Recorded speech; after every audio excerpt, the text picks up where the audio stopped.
Hello my dear student. विद्यार्थी मित्रांनो, in the last video section we were discussed about the gymnosperm आणि जिम्नोस्पर्मच्या आपण type of the leaves संदर्भामध्ये चर्चा केलेली. तर सर्वप्रथम या व्हिडिओमध्ये आपल्या सर्वांचं स्वागत. आणि मग आता आपण निघू आपल्या पुढच्या भागाच्या तयारी करायला किंवा पुढच्या भागाचा अभ्यास करायला. तर मग आज जिम्नोस्पर्मलाच आपल्याला आता पुढे घेऊन जायचं आहे. तर आज आपल्याला जिम्नोस्पर्मची चर्चा सुरुवात करायची आहे जिम्नोस्पर्मच्या पॉलिनेशन पासून. ठीक आहे बेटा, चलो.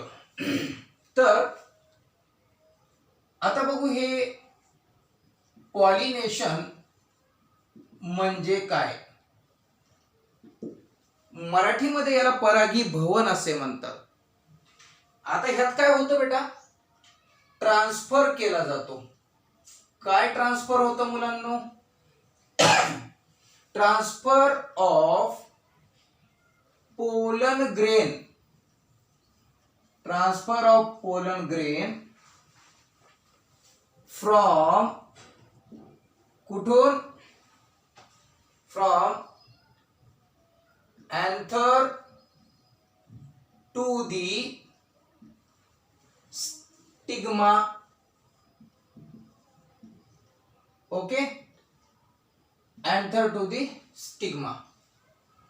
आता ही पॉलिनेशनची डेफिनेशन लिहिलेली आहे मी. तर बेटा we just try to know that. चलो, stigma, this is the female reproductive structure. Okay बेटा, याला आपण फिमेल रिप्रोडक्टिव्ह स्ट्रक्चर असे म्हणू.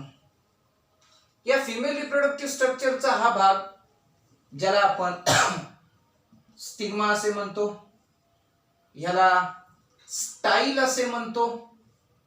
आणि बेटा हे ओव्हरी किंवा ओव्ह्यूल, ह्याच्या आत ओव्ह्यूल असणार.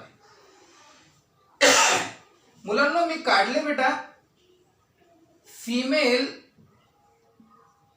गॅमेटोफाइट. ठीक आहे बेटा, फिमेल गॅमेटोफाइट. आता पॉलिनेशन साठी आपल्याला काय करावं लागतं, कारण pollination is the necessary for the formation of fruit as well as a seed. Higher plants मध्ये सीड निर्मिती होण्यासाठी आणि मुलांनो सीड निर्मिती प्लस दुसरी गोष्ट काय होणार आहे, फळ निर्मिती होणार आहे. फ्रूट अँड सीड फॉर्मेशन साठी pollination is the first and initial process for the fertilization. फर्टिलायझेशनची ही पहिली इनिशियल इम्पॉर्टंट प्रोसेस आहे. आणि हे झालं बेटा, मी फिमेल काढला. आणि बेटा आता हे अँथर. अँथर काय असणार आहे मुलांनो मुलींनो? बेटा हे अँथर म्हणजे एक अशा पद्धतीचं मेल रिप्रोडक्टिव्ह स्ट्रक्चर आहे. याला आपण अँथर असे म्हणू. याला मुलांनो आणि मुलींनो कनेक्टिव्ह असे म्हणू बेटा. आणि त्यानंतर हे जे आहे ते फिलामेंट आहे. ठीक आहे रे. मग आता आणि हे मेल गॅमेटोफाइट आहे बेटा, मेल गॅमेटोफाइट. आता मेल गॅमेटोफाइट न काय तयार करायचं रे बेटा मुलांनो आणि मुलींनो? मेल गॅमेटोफाइट न तयार करायचा आहे मेल गॅमिट, आणि तो ट्रान्सफर करायचा आहे बेटा फिमेल गॅमिट कडे. मग आता मेल गॅमिट ज्याला आपण मेल सेक्स सेल असे म्हणतो, आणि तो मेल सेक्स सेल आहे बेटा pollen grain. Pollen grains are produced in the anther. Anther मध्ये पोलन ग्रेन आहेत. आणि मुलांनो बेटा these pollen grain after formation need to be reached at the stigma of the female reproductive structure. फिमेलच्या reproductive structure वर जाऊन हा जो काही आमचा अँथर मध्ये असलेला पोलन ग्रेन्स आहे तो जावा लागतो तिथं. आणि इथं जाण्याच्या प्रक्रियेला मग किती छान बोललो, this is the male gametophyte, this is the female gametophyte. Okay बेटा, male gametophyte produces the pollen grain. Pollen grain is nothing but the reproductive cell or the gamete. त्याला आपण reproductive cell, sex cell, gamete cell असे म्हणतो.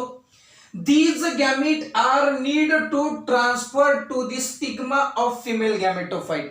Female गॅमेटोफाईटच्या stigma पर्यंत त्याला पोहोचायचं आहे आणि हे ट्रान्सफर होण्याच्या प्रक्रियेला मुलांनो आपण म्हणतो बेटा pollination. This phenomenon is a pollinating phenomenon. Okay बेटा, चलो आगे बढ़ते हैं. आता प्राप्ती प्राप्ती ओके, त्यानंतर पुढे जायचंय. आपल्याला बघायचं की देर आर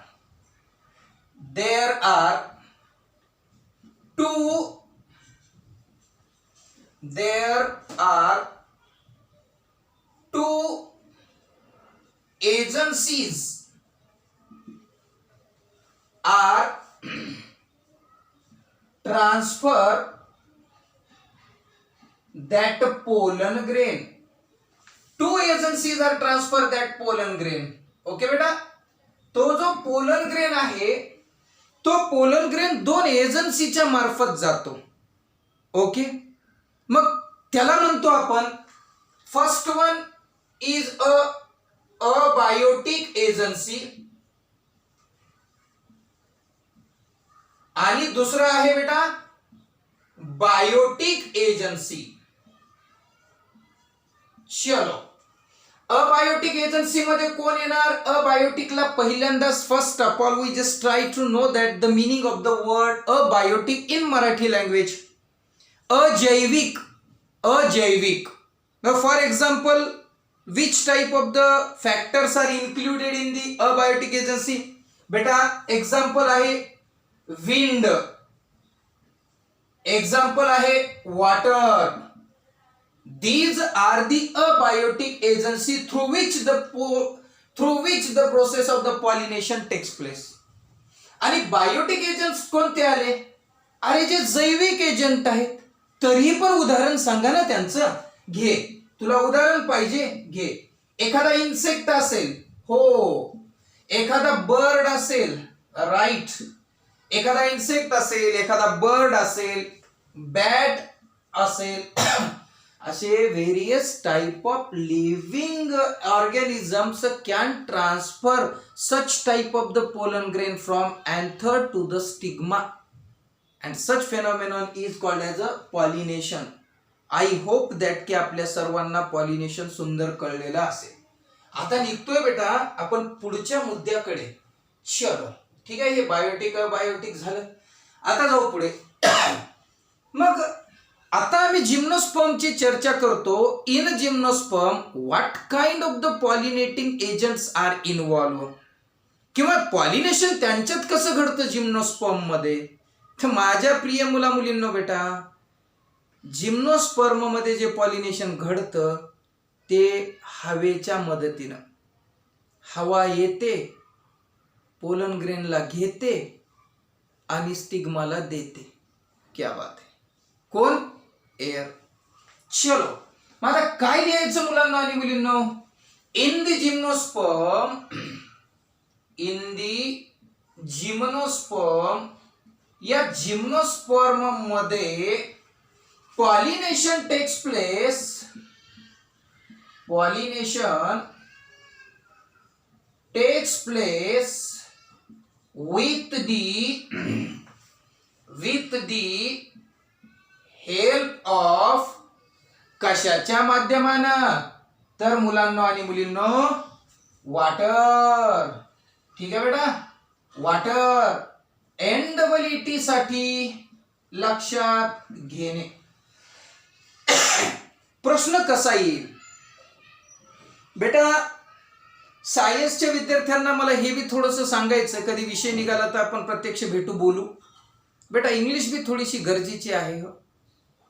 सो प्रश्न कळणे सुद्धा व्हेरी मच इम्पॉर्टंट, खूपच इम्पॉर्टंट आहे. प्रश्न कळावा.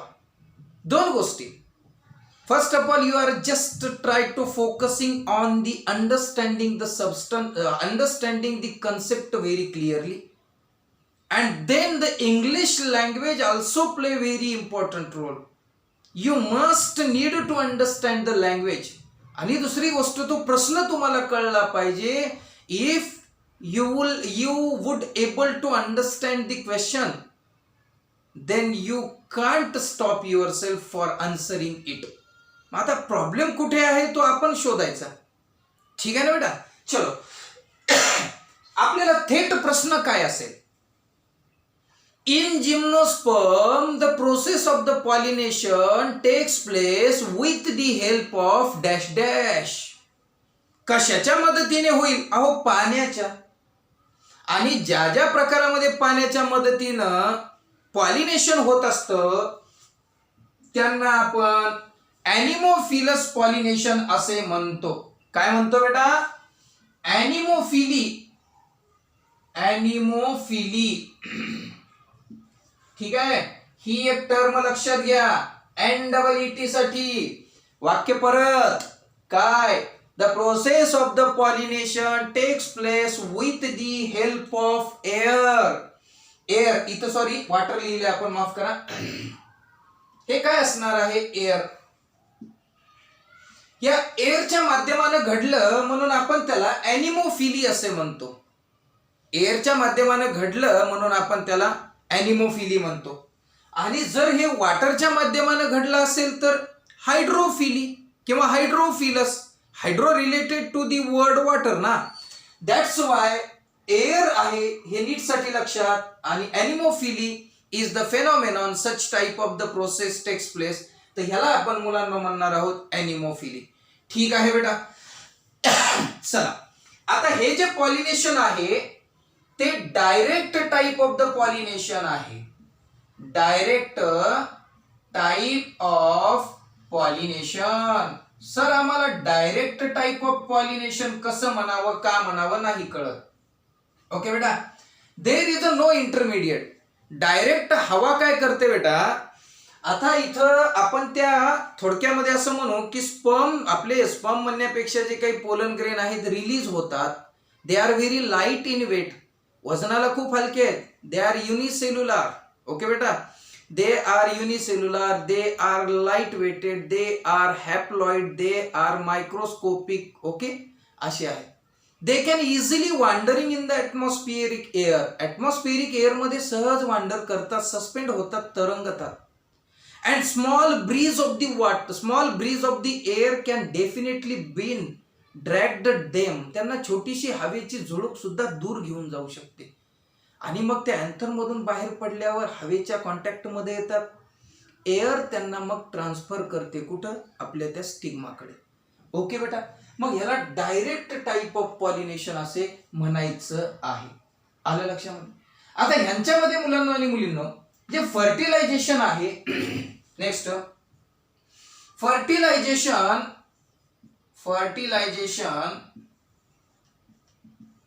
takes place through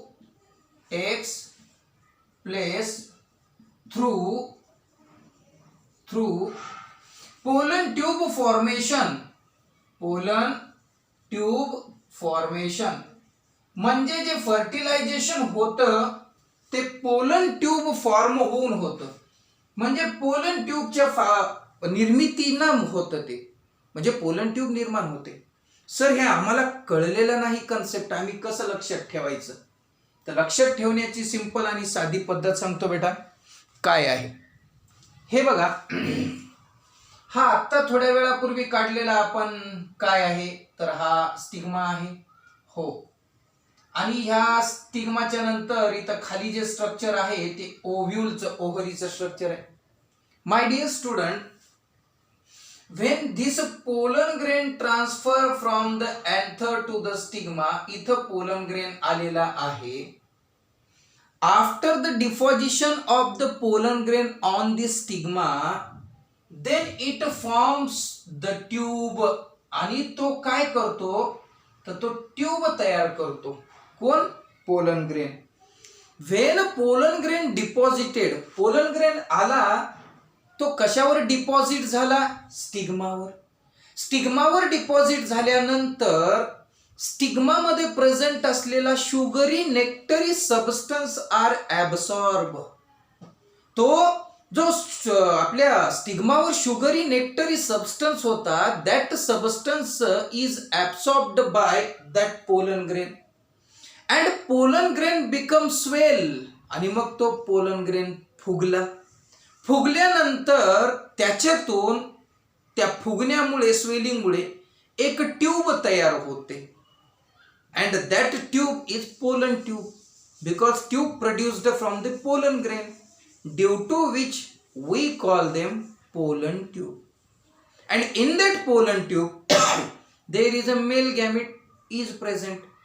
आणि त्या पोलन ट्यूब मध्ये मेल गॅमेट प्रेझेंट असतं. म्हणून फर्टिलायझेशन जिम्नोस्पर्म मध्ये पोलन ट्यूबच्या माध्यमानं होतं.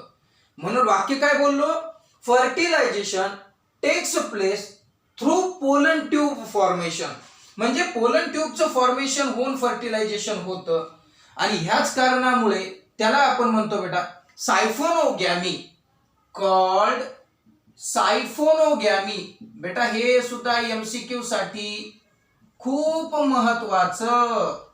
आपल्याकडं नीटची परीक्षा असेल बेटा, NEET ची परीक्षा असेल किंवा आपल्या CET ची असेल, दोन्हीसाठी अत्यंत महत्वाचं आहे. कळतं ना? सायफोनोगॅमी का म्हणलो? साध्या भाषेत सांगायचं तर असं म्हणू, अहो पोलन ग्रेन पासून पोलन ट्यूब तयार झाली.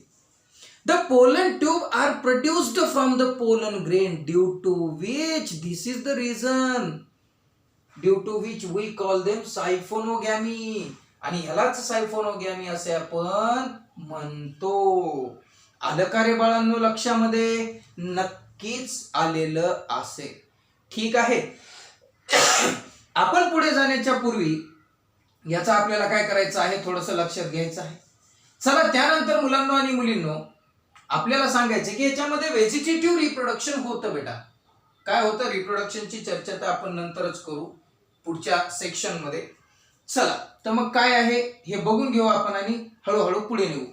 आता याचा एक छान असा स्क्रीनशॉट घ्या बेटा, कारण आपण हे आता स्वच्छ करून पुढे जाणार आहोत पुढच्या भागाची चर्चा करायला. ठीक आहे, आपण घेतलेला असेल तर ओके, नसेल तर नाहीच, काय अडचण नाही. चलो आगे बढ़ते हैं. पॉलिनेशन काय आहे हे आपल्याला सुंदर.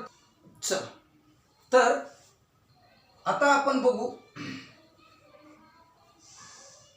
Reproduction in gymnosperm.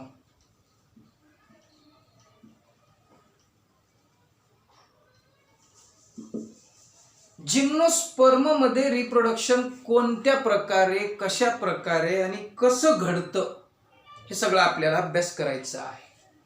चला बेटा पहिल्यांदा सांगू, जिम्नोस्पर्म आर हेटेरोस्पोरस.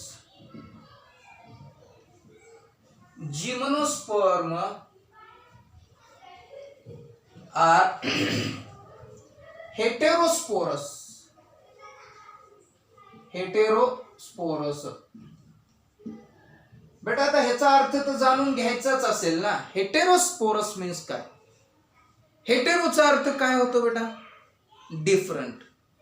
मग ते स्ट्रक्चरने डिफरंट असतील, साईजने डिफरंट असतील, फंक्शनने डिफरंट असतील, what ever it may be, but they are not similar. वेगळे मराठीमध्ये स्पष्ट सांगणं म्हणजे हेटेरो म्हणजे वेगळे. ठीक आहे बेटा. आणि स्पोरस मीन्स स्पोर. मग इथं कंसात आपण लिहू डिफरंट स्पोर. काय लिहू बेटा याला? Different spore. ओके, प्रश्न मिटला. आम्हाला आता ह्याची काही अडचण नाही. जिम्नोस्पर्म्स आर हेटेरोस्पोरस आहेत. म्हणजे जिम्नोस्पर्म मध्ये प्रेझेंट असलेले जे प्लांट्स आहेत that plant produces different type of the spore. सारखे स्पोर ते बनवत नाही. चलो आगे बढ़ते हैं बेटा. ठीक आहे, पुढे जाऊ आणि त्याचे काय आहेत बघू. आता जिम्नोस्पर्म प्रोड्यूस जिम्नोस्पर्म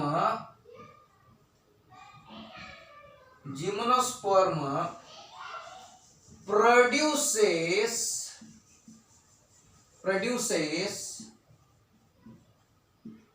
हॅप्लॉइड. आता जिम्नोस्पर्म काय करतं? Haploid microspore. हॅप्लॉइड मायक्रोस्पोर और त्याच मायक्रोस्पोरला दुसरं नाव आहे पोलन ग्रेन्स. जिम्नोस्पर्मने प्रोड्यूस केलेले आहेत हॅप्लॉइड मायक्रोस्पोर किंवा पोलन ग्रेन्स इन मायक्रोस्पोरेंजिया. ठीक आहे मुलांनो, मायक्रोस्पोरेंजिया मध्ये जिम्नोस्पर्म हॅप्लॉइड मायक्रोस्पोरला प्रोड्यूस करतो. एक एक वाक्य, एक एक शब्द खूप छान क्लिअरली लक्षात यावं आपल्या सर्वांना. आता जिम्नोस्पर्म काय प्रोड्यूस केलं हे तर दोन ध्यानाने सोडून जिम्नोस्पर्म प्रोड्यूस केलं हे तर कुणाला पण कळतं. काय प्रोड्यूस केलं? हॅप्लॉइड असणारे मायक्रोस्पोर. सर हे मायक्रोस्पोर आम्हाला थोडंसं अवघड चाललंय बेटा. सुरुवातीला हे लक्षात घे, पोलन ग्रेन तयार केले कुणी? जिम्नोस्पर्मने. आणि ठिकाण सांग, ठिकाण कुठे तयार केले? मायक्रोस्पोरेंजिया. कुठे तयार केले? मायक्रोस्पोरेंजिया.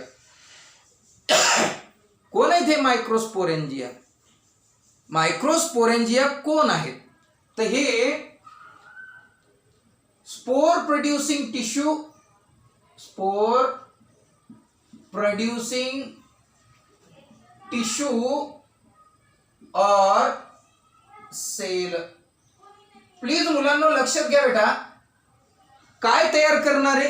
पोलन ग्रेन तयार करणाऱ्या ऊती. एकदम मराठीमध्ये स्पष्ट आणि छान वाक्य काय बोललोय? पोलन ग्रेनला तयार करणाऱ्या ऊती. इंग्लिश मध्ये spore producing tissue or the cells. Normally कुठे प्रेझेंट आहेत? अँथर मध्ये प्रेझेंट असतात आणि ते मायक्रोस्पोरला तयार करतात. मायक्रो याने मराठीमध्ये सूक्ष्म, लहान, छोटेसे स्पोरला तयार करतात. लघु बीजकोश असे आपण म्हणू त्याला, लघु बीजकोश. आणि त्यालाच मुलांना आपण मायक्रोस्पोरेंजिया असे म्हणतो. राहिला प्रश्न, ते हॅप्लॉइड आहेत का? हॅप्लॉइड आहेत. यांच्या न्यूक्लियस मध्ये, पोलन ग्रेनच्या न्यूक्लियस मध्ये जे सेट ऑफ द क्रोमोसोम आहे तो single set of the chromosome आहे. Due to which we call them haploid. If double set of the chromosome will present there, then we call them, आम्ही म्हणतो त्यांना diploid. आलं का लक्षामध्ये? ओके, चालतं बेटा. चलो, काय म्हणलो होतो? Pollen grain in microsporangia. Microsporangia मध्ये पोलन ग्रेन्स तयार होतात. ते हॅप्लॉइड आहेत. त्यांचं दुसरं नाव मायक्रोस्पोर आहे आणि त्यांना जिम्नोस्पर्म मुलांनो प्रोड्यूस करत असतं. ठीक आहे, चला आता हे कोण झाले रे? हे झाले मेल गॅमिट. आता जाऊ मेगास्पोरेंजियाकडे. मेगास्पोरेंजिया, या मेगास्पोरेंजिया जे आहेत किंवा त्याला आपण म्हणू मेगास्पोर. मेगास्पोरेंजियाच्या ऐवजी आपण त्याला म्हणू मुलांनो मेगास्पोर. जशी इकडे काय म्हणलं होतं रे? यांना म्हणलं होतं मायक्रोस्पोर. आणि मायक्रो म्हणजे आकाराने लहान असणारे आणि मेगा म्हणजे आकाराने मोठे असणारे. चला, हे जे मेगास्पोर्स आहेत megaspores are produced in megasporangia. क्या बात है, मेगास्पोरेंजिया. यायले का रे डोक्यात लेकरांनो? Yes yes. मायक्रोस्पोर होते ते थेट तयार झाले मायक्रोस्पोरेंजिया मध्ये आणि आता मेगास्पोर जे आहेत ते तयार होणार आहेत मेगास्पोरेंजिया मध्ये. बर, आता मेगास्पोर कोण आहेत बेटा? हे फिमेल गॅमेटोफाइट आहेत किंवा फिमेल गॅमिट्स आहेत. फिमेल गॅमिट आहेत. इकडे बेटा प्रोड्यूस्ड इन मेगास्पोरेंजिया. आणि हे मेगास्पोरेंजिया कोण आहे? हे आहेत मेगास्पोर प्रोड्यूसिंग टिश्यू और सेल. मेगास्पोर प्रोड्यूसिंग टिश्यू और cell. Yes, I hope you should understand that. आपल्या सर्वांना व्यवस्थितरित्या हे सर्व कळत असेल. त्यानंतर चला पुढे जाऊ. The two kinds of the spores are produced within the sporangia. The two kinds of spores are produced within sporangia.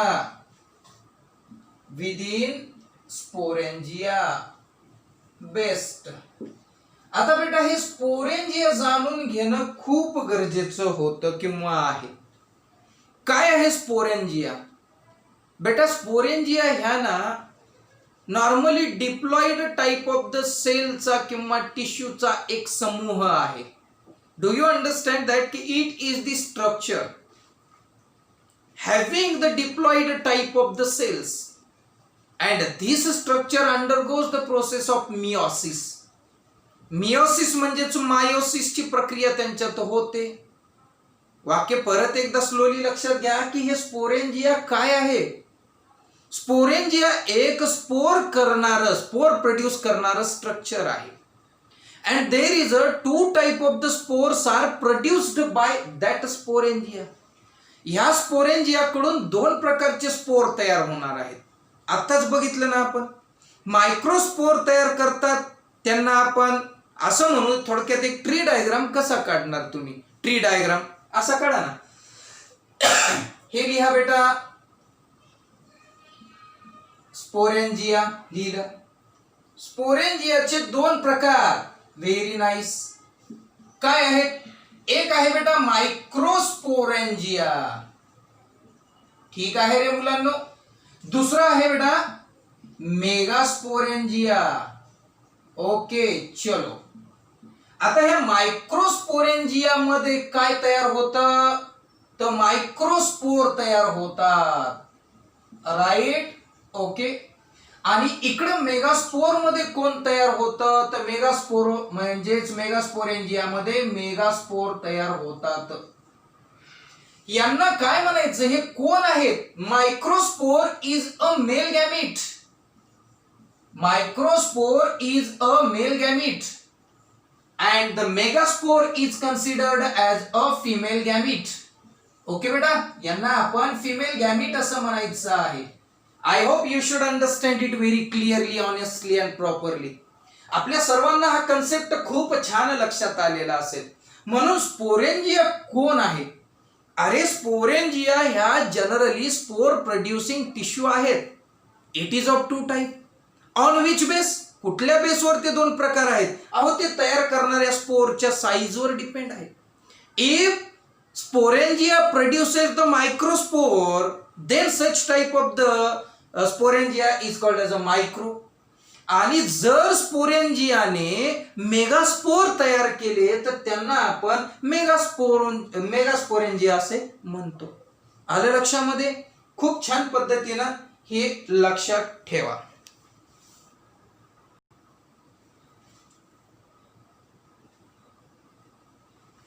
चलो. तर मग आता झाले ना दोन प्रकारचे स्पोर, मेगास्पोर आणि microspore.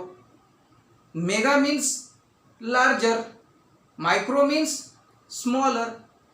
To different type of the spores are produced by the gymnosperm. Hence we call them heterosporous. कळलं? हेटेरोस्पोरस. पुढे जायचंय आणि पुढे जाऊन हे सांगायचं आहे की some leaves are modified into sporophyll.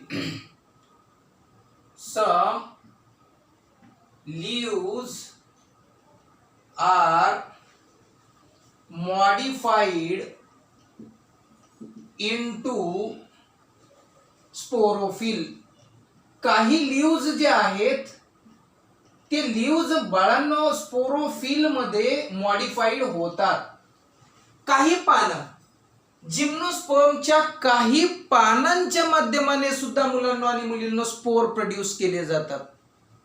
Okay. In the gymnosperm some leaves get modified itself into sporophyll. त्या स्पोरोफिल मध्ये त्यांचं काय झालेलं आहे? तर हे झालेलं आहे. ठीक आहे बेटा, पुढे जाऊ आपण. आता हे जे आपण स्पोरेंजिया म्हणत होतो, हे स्पोरेंजिया असतात कुठे? कुठे आहेत? हे जे sporangia that are born on the sporophyll, that are born sporophyll. म्हणजे मुलांनो आता तुमच्या लक्षात आलेलं आहे की sporophyll is the structure on which these sporangia are born.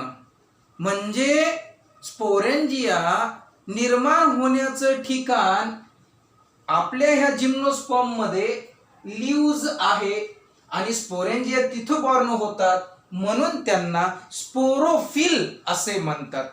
प्रत्येक प्रश्नाचं उत्तर क्लिअरली आपल्या सर्वांना मिळावं. ठीक आहे बेटा. चलो मग हे जे स्पोरोफिल्स आहेत, स्पोरोफिल्स, आता काय सांगितलं, स्पोरोफिल्स म्हणजे नेमकं कोण, लीव्ज लाईक आहेत, म्हणजे एखाद्या झाडासारखे आहेत, ते झाडाच्या पानासारखे आहेत. असू दे, अडचण नाही. Sporophylls are arranged. मग आता पानं कशी अरेंज असतात बेटा आपल्याला माहितीये. Various type of arrangement of the leaves we will studied in the next chapter. वेगवेगळ्या प्रकारे पानांची अरेंजमेंट असते बेटा त्यांच्या देठावर, त्यांच्या त्या स्टेमवर, रॅचिसवर, वेगवेगळ्या प्रकारची. तर हे स्पोरोफिल मग पानासारखे आहेत, तर त्यांची अरेंजमेंट कशी आहे. ओके बेटा. मग हे sporophylls arranged spirally along an axis.